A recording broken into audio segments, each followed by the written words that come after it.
Շնորհակալություն։ Արուսյակ Մանավազյան։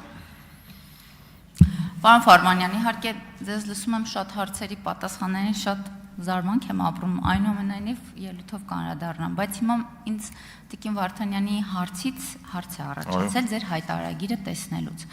Երբ ասում եք, որ FHSP-ի հետ կապ չունեք, կամ ունեցել եք հետո չունեք, կամ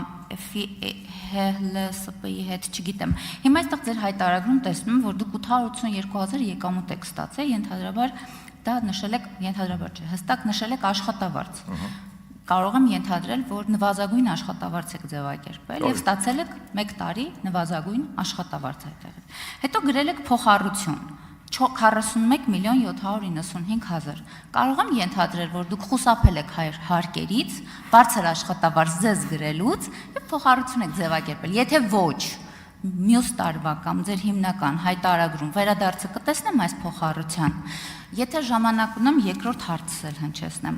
Դուք երկար տարիներ ՊԵԿ-ում ղեկավար պաշտոն եք զբաղեցրել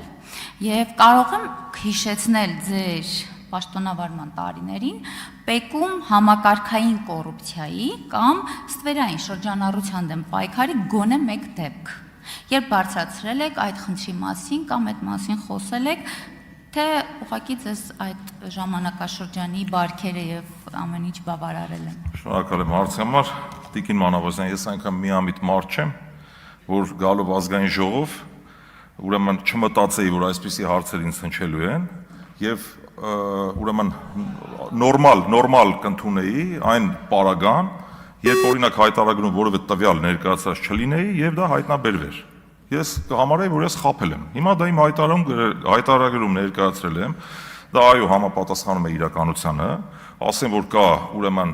փոխառության պայմանագիր, կարող եմ ձեզ ներկայացնել, ըստ անհրաժեշտության, եթե կարիք լինի, չնայած պարտավորություն չունեմ նման, բայց եթե կարիքը կա, այդ պայմանագրի ինչ տոկոսի մասին է խոսքը։ Չէ, փոխառության պայմանագիր է սովորական։ Այդ փոխառության պայմանագրով կան հստակ սահմանված ժամկետներ,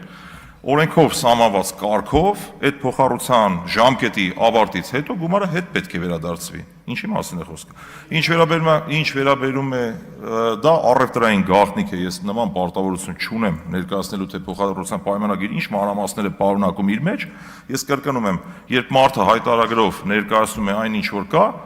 դրանից պետք է ենթադրել, որ տվյալ անձը կապ չունի, ես կլինեմ թե մյուսը, չի խուսափում որևէ բանից։ Հիմա այնպես էլ ես չեմ խուսափում որևէ բանից, այո, կա փոխառության պայմանագիր, իսկ թե ինչու է մինիմալ աշխատավարձ, այդ հարցին էլ փորձեմ պատասխանել, որտեղ ես ազատ ռեժիմով եմ աշխատել, ես այնպես չի եղել, որ առավոտվանից երեկո մասնակցել եմ այդ կազմակերպության աշխատանքներին, միայն մասնագիտական խորհրդատվությամբ եմ գործնականում սահմանափակվել։ Այդ է եղել մինիմալ գրելու պատճառը, որտեղ ավել բան իմաստ չուներ այդ պարագայում եւ ուղղակի նորից եմ կրկնում, հաշվի առնելով մասնագիտական գործունեության բնույթը, առանց ինձ հնարավոր չէր շարունակել եւ խնդրել են ուղղակի մնացել եմ այդտեղ աշխատանքի։ Ինչ որ մի բանով պիտի ապրեի, լավ sense ասեմ։ Հիմա ձեր իշխանության օրոք ինձ աշխատանքից ազատել են։ Ժորժա, մի բանով պիտի ապրեմ, թե չէ։ Լավա թալաններս միլիոնների չեք ասում թալանել ես, չեմ թալանել ոչ մի բան։ Ինչ վերաբերում է կներեք, ներողություն եմ խնդրում։ Ինչ վերաբերում է ՊԵԿ-ի կոռուպցիոն դրսևորումներին, ես որևիցե կոռուպցիոն դրսևորում չեմ ցուցաբերել եւ տեղյակ չեմ թե ինչ է տեղի ունեցել։ Այսինքն դուք ինքներդ պատասխանեցիք ձեր այն հարցին, էլի, որ արդյոք կարա մարդը ամսական 100,000 դրամով ապրի, հենա դուք 64,000-ով ապրել եք, պարոն Ֆարմանյան։ Արձագանք Տիկին Մանավազյան։ Պարոն Ֆարմանյան, իսկապես չեմ կարողանում ձեր պատասխանից հիմա հասկանամ։ Դուք ինչ գրաֆիկով եք աշխատել, որ նվազագույն աշխատավարձ եք ստացել, եւ ընտանիք եք, ասում եք մի բանով պետքա զբաղվեի։ Ձեր աշխատավարձը նվազագույն աշխատավարձ գումարած 3.5 միլիոն դրամ է եղել, թե փոխառությունը հաշվենք։ Իմ նախորդ հարցի երկրորդ հատվածին ինչ պատասխանեցիք, ինչ եք բացահայտել, բայց մի հատ էլ եմ հարց տալու, խնդրում եմ դուք նշում եք, որ դժգոհ չեք մեր մաքսային բարեփոխումներից եւ հնարավոր բոլոր բարեփոխումներից, բայց 2021 թվականին դուք մեկ Հայաստան կուսակցությունից կանխատեսում եք, որ Հայաստանի տնտեսությունը կոլապսի է ենթարկվելու, ակտիվները սպառվելու են, երկիրը լուծարվելու է։ Այսօր ունենք տնտեսական բարձր աճ եւ պետական բյուջեի եկամուտները ձեր նաեւ խոսքում ասի կրկնապատվել են, բարձրացել են, ավելացել են, ընդունում եք, որ ձեր մասնագիտական կանխատեսումներում սխալվել եք։ Ոչ, չեմ ընդունում, որտեղ այսօր մենք ունենք մի իրավիճակ, որ Հայաստանի առջև խնդիր է դրված, կամ մնալ ԵԱՏՄ-ում, կամ ԵԱՏՄ-ից դուրս գալ։ Կոլապսի վերաբերյալ իմ կանխատեսումները շարունակում են մնալ ուժի մեջ, Տիկին Մանավազյան, ինչ վերաբերում է ձեր նախորդ հարցին, կապված նորից իմ հայտարարի հետ, ես երևի լավ չեք ուսումնասիրել, որտեղ հայտարարը վերաբերում էր 25 թվականին, եթե չեմ սխալվում, ես 2023 թվականից 25 թվականը ներառյալ եղել եմ խոշոր կառուցապատող ընկերության տնօրեն եւ ստացել եմ շատ բարձր աշխատավարձ։ Պեկի համապատասխան էջերում կգտնեք այդ մասին, թե ինչքան եկամտային հարկ եմ ես վճարել եւ այդ բարձր աշխատավարձից բավարար եղել, որ դրան զուգահեռ նաեւ զբաղվեմ այս մասնագիտական գործունեությամբ եւ նորմալ ապրեմ, պարոն Ալեքսանյան, ուղղակի սա ձեր կասկածները փարատելու համար եմ ասում, այդ առումով խնդիր չի եղել։ Մյուս հարցը որն է, լավ չեմ հիշում,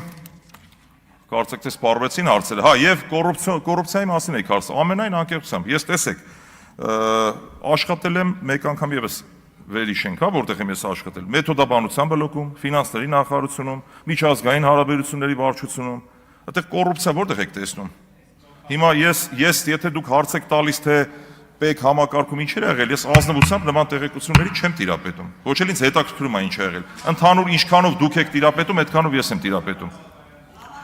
Ժողովուրդ ջան, ինչքանով դուք եք կոռուպցիայի վերաբերյալ տեղեկությունների տիրապետում, այնքանով ես։ Այսինքն բավականին տիրապետում եք։ Ես չգիտեմ դուք ինչ եք, ես փոխաբերական իմաստով եմ ասում, այսինքն վստահ, եթե հարցը տալիս եք ինձ, նշանակում է դուք չունեք որևէ տեղեկություն։ Եթե ունեք որևէ տեղեկություն, դիմեք, թող քրեա իրավական գնահատական ստանան այդ երևույթները։ Հենց այս նոտայի վրա էլ գնանք 30 րոպեանոց ընդմիջում։